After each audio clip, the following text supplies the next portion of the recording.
അർജുന് വേണ്ടിയുള്ള നമ്മൾ മലയാളികളുടെ ഓരോ ദിവസത്തെയും നിലവിളി തന്നെയാണ് ഈ 11-ാം നാളും അർജുനെ തേടി ദൗത്യ സംഘം കുത്തിയൊഴുകുന്ന ഗംഗാവലിപ്പുഴയിലേക്ക് തിരച്ചിലിനായി ഇറങ്ങുന്നത്.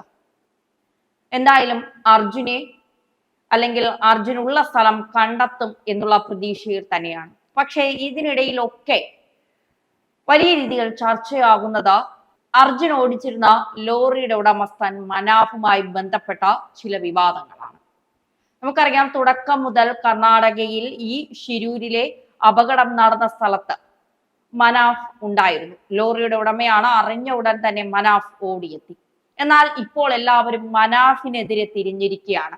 കാരണം മനാഫാണ് തുടക്കം മുതൽ ഈ മണ്ണിടിഞ്ഞ സ്ഥലത്താണ് വാഹനം ഉണ്ട് എന്ന് പറഞ്ഞതെന്നും അതുകൊണ്ടാണ് തിരച്ചിൽ പുഴയിലേക്ക് നടത്താൻ വൈകിയതെന്നും ഒക്കെയുള്ള കാര്യങ്ങളാണ് ഇപ്പോൾ പറയുന്നത്. മാത്രമല്ല, മനാഫ് ഉഡായിപ്പാണോ, മനാഫ് കുടുംബം അതായത് അർജുന്റെ കുടുംബം മനാഫിനെതിരെ തിരിയും എന്നൊക്കെയുള്ള വാർത്തകളാണ് വരുന്നത്.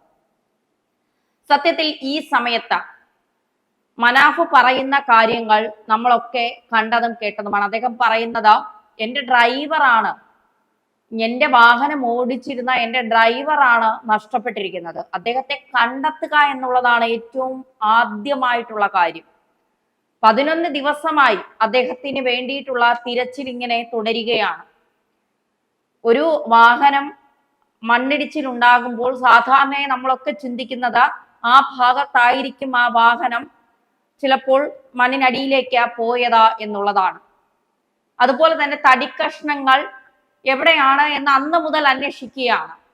ആ തടിക്കഷ്ണങ്ങൾ കിട്ടിയാലെങ്കിലും അർജുൻ എവിടെയുണ്ട് എന്ന്, എങ്ങോട്ടേക്കാണ് ഈ ലോറി താഴുന്നത് എന്ന് നമുക്ക് മനസ്സിലാക്കാൻ സാധിക്കും എന്നാണ് മനാഫ് പറയുന്നത്. പിന്നീട് ഇന്നലെ അർജുൻ വാഹനത്തിലുണ്ടായിരുന്ന തടി PA1 എന്ന് എഴുതിയ തടി കുറച്ച്, അതായത് ഷിരൂരിൽ 8 കിലോമീറ്റർ അകലെ നിന്ന് കണ്ടെത്താൻ സാധിച്ചു. സത്യത്തിൽ ഈ സമയം നമ്മുടെയൊക്കെ ഫോക്കസ് പോകേണ്ടത് അർജുൻ എവിടെയാണ്, അർജുൻ എന്താണ് സംഭവിച്ചത്. ഈ രക്ഷാദൗത്യം നടത്തുന്ന സംഘങ്ങൾ വലിയ പ്രതിസന്ധിയിലാണ്. കാരണം വലിയ അടിയൊഴുക്കാണ് ഗംഗാവലിപ്പുഴയിൽ. അപ്പോൾ അതിലേക്ക് ഇറങ്ങാൻ കഴിയുന്ന തരത്തിലേക്ക് ആ പുഴയൊന്ന് ശാന്തമാകണം, മഴ കുറയണം. ഇതൊക്കെയാണ് ഈ സമയത്ത് നമുക്ക് വേണ്ടത്. അതിനിടയ്ക്കാണ് മനാഫിലേക്ക് പലരും തിരിയുന്നത്. മനാഫ് മാത്രമല്ല, അന്ന് അവിടെ ഉണ്ടായിരുന്ന പലരും ചിന്തിച്ചത് ആ മണ്ണിനടിയിൽ തന്നെ ആകും വാഹനം എന്നാണ്. മനാഫ് മാത്രമല്ല അത് പറഞ്ഞത്, പുഴയിലേക്ക് ആ വാഹനം ഒഴുകി പോകാനുള്ള സാധ്യത കുറവാണെന്നൊക്കെ അന്ന് ഇതിൽ വൈദഗ്ധ്യം നേടിയ പലരും പറഞ്ഞതാണ്. അപ്പോ ഇപ്പോൾ മനാഫ് എന്തെങ്കിലും പറഞ്ഞത് എടുത്തിട്ട് അലക്കി അതിൽ കുറെ വാർത്തയാക്കി ശ്രദ്ധ തിരിക്കുവാനല്ല നമ്മൾ ശ്രമിക്കേണ്ടത്. മനാഫ് എന്തായാലും തൻ്റെ ഡ്രൈവർ എന്ത് സംഭവിച്ചു എന്നറിയാൻ അദ്ദേഹം വളരെ സങ്കടത്തിലാണ്. ആ കുടുംബത്തോടൊപ്പം നിന്നുകൊണ്ട് തന്നെയാണ് അദ്ദേഹം പ്രവർത്തിക്കുന്നത്. മാത്രമല്ല, അദ്ദേഹം പറയുന്നത് എന്തെങ്കിലും സംഭവിച്ചാലും അതിന് കുറ്റക്കാരൻ ഞാനും എൻ്റെ അനിയനും തന്നെയാണ് എന്ന് അദ്ദേഹം പറയുകയും ചെയ്യുന്നുണ്ട്.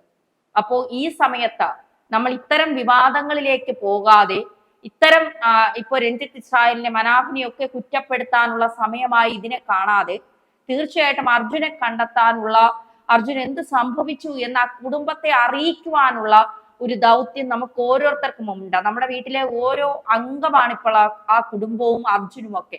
അതുകൊണ്ട് അർജുൻ എന്ത് സംഭവിച്ചു എന്നതിലേക്കാകണം നമ്മുടെയൊക്കെ ഫോക്കസ്, അത് അറിയാവുന്നതിലേക്കാകണം നമ്മുടെയൊക്കെ ഫോക്കസ്.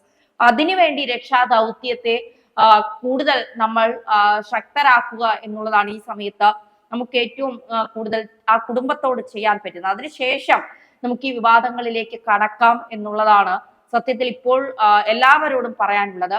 ഇപ്പോൾ മനാഫ് അല്ല നമുക്ക് ഏറ്റവും പ്രധാനപ്പെട്ടത്, അല്ലെങ്കിൽ മനാഫ് പറഞ്ഞ കാര്യങ്ങളോ മനാഫ് ഇങ്ങനെ പറഞ്ഞത് കൊണ്ടാണ് അങ്ങനെ സംഭവിച്ചതെന്നോ ഇതൊന്നുമല്ല. നമ്മുടെ ഏറ്റവും പ്രധാനപ്പെട്ട കാര്യം അർജുനാണ്. അർജുൻ എന്ത് സംഭവിച്ചു, ഈ 11-ാം നാളും ആ ചെറുപ്പക്കാരൻ എന്ത് സംഭവിച്ചു എന്നറിയാതെ ഓരോരുത്തരും സങ്കടപ്പെടുകയാണ്. അത് അറിയേണ്ടതിലേക്കാണ് നമ്മുടെ ഫോക്കസ് ആദ്യം പോകേണ്ടത്.